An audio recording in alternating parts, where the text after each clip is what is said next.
नमस्कार, मी सचिन यशवंत गोळे, महाराष्ट्र नवनिर्माण कामगार सेनेचा सरचिटणीस। एक विषय सध्या 2-3 दिवस झालं भरपूर गाजतो, तो विषय आहे अमेझॉन विरुद्ध महाराष्ट्र नवनिर्माण सेना। अमेझॉनने एक नोटीस पाठवली आहे। ती नोटीस माझ्या विरुद्ध पाठवली होती, त्यानंतर आमच्या अखिल चित्रेच्या विरुद्ध पाठवली होती। 2 दिवसा अगोदर त्यांनी सन्माननीय राजसाहेबांच्या बद्दल ती नोटीस कोर्टामध्ये दाखल केली आहे। मला वाटते अमेझॉनची एवढी लायकी नाही की सन्माननीय राजसाहेबांच्या विरोधात नोटीस कोर्टामध्ये दाखल करतील म्हणून। मला अमेझॉन या विषयावर तुम्हाला लाईव्ह यायचं कारण सांगतो की हा विषय संदर्भात कसा स्टार्ट झाला आणि कशा प्रकारे सर्वांसमोर आला। 13 तारखेला मला भरपूर लोकांचे कॉल आले, कारण का मला वाटते दिवाळीच्या अगोदरचा हा विषय आहे आणि दिवाळीमध्ये अमेझॉनचा सेल होता आणि अमेझॉनच्या सेलवर बुकिंग करत असताना किंवा एखादं पार्सल मागवत असताना मराठी भाषा हा पर्याय कुठेही नव्हता। सर्व पर्याय तिकडे होते पण मराठी भाषेचा पर्याय तिकडे नव्हता। मी याच्या अगोदर JSWचा मराठी भाषेसाठी आंदोलन केलं होतं, टाटा स्टील मध्ये मराठी भाषेमध्ये आंदोलन केलं होतं।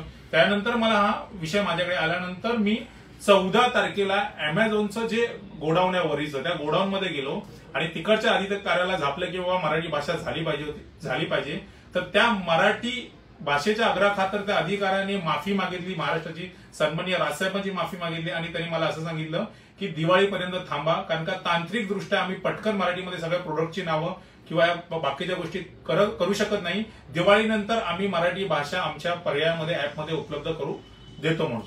माझं 14 तारखेला आंदोलन झाल्यानंतर आमचे मित्र अखिल चित्रे यांनी 15 तारखेला BKCला त्यांची जी मेन ब्रांच आहे, मेन ऑफिस आहे, तिकडे फेसबुक लाईव्ह केलं। तेव्हा पण अखिलला त्यांनी सांगितलं की बाबा आम्ही तांत्रिकदृष्ट्या करू शकत नाही। त्याच्यानंतर आम्ही सर्वांची माफी मागतो, आम्ही मराठी त्याच्यामध्ये पर्याय म्हणून हे करू आणि सन्माननीय राजसाहेबांना येऊन आम्ही भेटू। त्यानंतर मला 20 तारखेला ही नोटीस आली, 20/10ला अमेझॉनची। त्याच्यामध्ये माझ्या नावाची नोटीस आहे। 20/10ला ही नोटीस आली। 20/10ला मला नोटीस आल्यानंतर 21/10ला त्याच्या दुसऱ्या दिवशी अखिल चित्रेला नोटीस त्या लोकांनी पाठवली की तुम्ही बेकायदेशीररित्या त्या कंपनीमध्ये गेला होता किंवा बेकायदेशीररित्या का कंपनीला धमकी दिली। मला जी नोटीस दिली त्याच्यामध्ये माझे छायाचित्र आहेत, मी जो व्हिडिओ टाकला होता त्या छायाचित्राचे त्या लोकांनी नोटीसमध्ये फोटो पण टाकले। त्याच्यानंतर ही तक्रार माझ्या नावाची पोलीस स्टेशनला त्या लोकांनी केली आहे 16 तारखेला। त्या तक्रारीमध्ये वरील पोलीस स्टेशनच्या असं लिहिलं आहे की मी त्या ऑफिसमध्ये गेलो आणि त्या ऑफिसमध्ये कंपनीच्या मॅनेजरला धमकी दिली की तुम्ही मराठीचा पर्याय मराठी लोकांसमोर महाराष्ट्रामध्ये आणा म्हणून।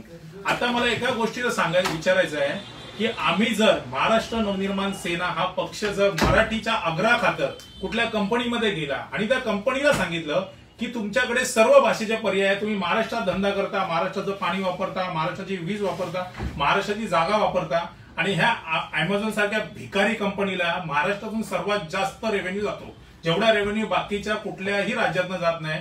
ती कंपनी आम्ही मराठी भाषेसाठी आग्रह असताना ती कंपनी सांगते की तुम्ही आमचा मराठीचा पर्याय आम्ही तुमच्यासाठी खुला करू।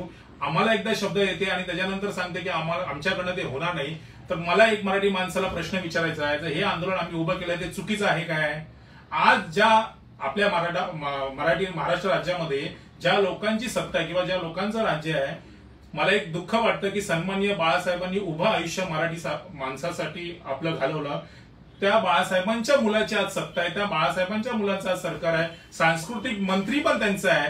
हे सर्व होत असताना अमेझॉन सारखी फक्त पैशाच्या जीवावर मोठी झालेली कंपनी मराठी भाषेच्या विरोधात उभी राहत असेल किंवा मराठी भाषेला जर अवहेलना करत असेल, मराठी भाषेला जर डावलत असेल, तर लोकांनी सन्माननीय राजसाहेबांकडे बघायचं नाही तर कोणाकडे बघायचं? पण मला एकच सांगणे आहे, भले या सरकारने ह्या विषयामध्ये गांभीर्य घेतलं नसेल, पण महाराष्ट्र नवनिर्माण सेना आणि सन्माननीय राजसाहेब ठाकरे यांनी या विषय गांभीर्याने घेतला आहे, कारण का मराठी माणसाला किंवा मराठी भाषेला डावलणं ह्या महाराष्ट्रात सन्माननीय राजसाहेब असेपर्यंत चालणार नाही। आणि ह्याच्यासाठी हा एकच गुन्हा किंवा ही एकच नोटीस मला सुरुवातीला आली, अशा किती नोटीस आल्या, अमेझॉनने किती नोटीस पाठवल्या तरी आम्ही घाबरणार नाही। मला अमेझॉनला एकच सांगणं आहे, तुम्ही ज्या अमेझॉन प्राईम मध्ये सिरीज चालू करता, मोठमोठ्या लोकांचे सिरीज दाखवता, आता ह्याच्या पुढे नवीन एक सिरीज चालू होईल साहेबांना नोटीस आल्यानंतर, अमेझॉन विरुद्ध मनसे। आणि मला अमेझॉनला सांगायचं आहे, ही जी सिरीज आहे ना तुम्ही दाखवायला विसरू नका, कारण की ह्या 5 तारखेच्या नोटीस नंतर जो एक एपिसोड होत जाईल पक्षाकडनं तो एक एक एपिसोड पूर्ण महाराष्ट्राला आणि पूर्ण भारताला कळेल की सन्माननीय राजसाहेबांची महाराष्ट्रामध्ये ताकद काय आहे. कारण का तुम्ही सर्वात मोठी चुकी केली आहे की महाराष्ट्रामध्ये येऊन मराठीला नख लावायचा हिंमत दाखवलाय. ही हिंमत ह्याच्या पुढे कोणी दाखवू शकणार नाही अशी प्रतिक्रिया महाराष्ट्र नवनिर्माण सेनेकडून येईल. जर तुम्हाला यानंतर महाराष्ट्रामध्ये धंदा करायचा असेल किंवा महाराष्ट्रात राहायचं असेल तर सन्माननीय राजसाहेबांची मराठी माणसांची तुम्ही माफी मागावी. तरच हा महाराष्ट्र शांत राहील, तरच महाराष्ट्र नवनिर्माण सेना शांत राहील, तरच माझ्यासारखा महाराष्ट्र सैनिक शांत राहील.